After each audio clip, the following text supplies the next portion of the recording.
SSC CGL 2025 वाले जो aspirant है उनके लिए बहुत बड़ी अपडेट है।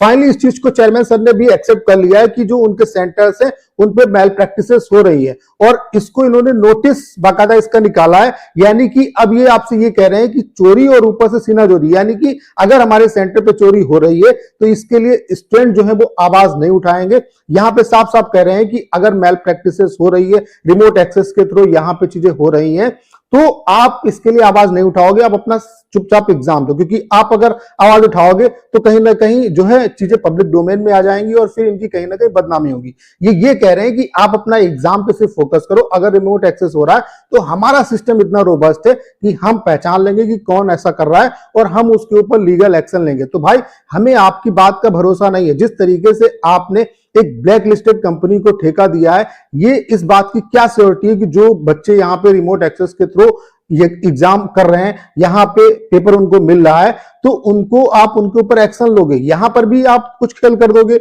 और जो बच्चा पढ़ने वाला उसको सिलेक्शन की उम्मीद किस लेवल पर रह जाएगी। यार बताओ, जिस एग्जाम में सिर्फ ऑब्जेक्टिव टाइप का एग्जाम है, आपका टाइपिंग भी होना है, उसमें भी रिमोट एक्सेस मिल जाएगा। उसके अलावा आपका जो मेंस है, उसके अलावा जो प्री है, सारा का सारा ऑब्जेक्टिव टाइप का पेपर है, कहीं पे भी कोई इंटरव्यू नहीं है, कोई रिटन टेस्ट नहीं है। तो आप समझ जाओ कि इस तरीके से जब लोग यहाँ पे इनकम टैक्स बनेंगे, एग्जामिनर बनेंगे, ऑडिटर बनेंगे, तो वो क्या ही यहाँ पे देश का काम करेंगे, वो सिर्फ अपना ही यहाँ पे भरण पोषण करेंगे। तो ये बड़े लेवल पे चीजें चल रही हैं और नोटिस निकाल के चेयरमैन सर ये बता रहे हैं कि हम कितने मासूम हैं। उसके अलावा जो है वो कई सेंटर पे वो खुद विजिट कर रहे हैं, वो सिंपैथी लेना चाहते हैं। तो ये सब करना बंद करिए। आपने जिस तरीके से चीजों को भ्रष्ट कर रखा है, इस एग्जाम को इस लेवल पे आपने बर्बाद किया है, ये आपसे उम्मीद नहीं की जाती। अब आप रिजाइन कर दीजिए और एग्जाम सही से होना चाहिए। और अभिनय सर ने भी एक वीडियो बना के बताया कि वो इसके लिए आवाज उठा रहे हैं और लड़ भी रहे हैं और कहीं ना कहीं ये उम्मीद भी है कि कुछ ना कुछ पॉजिटिव जो रिजल्ट है वो जरूर निकलेगा।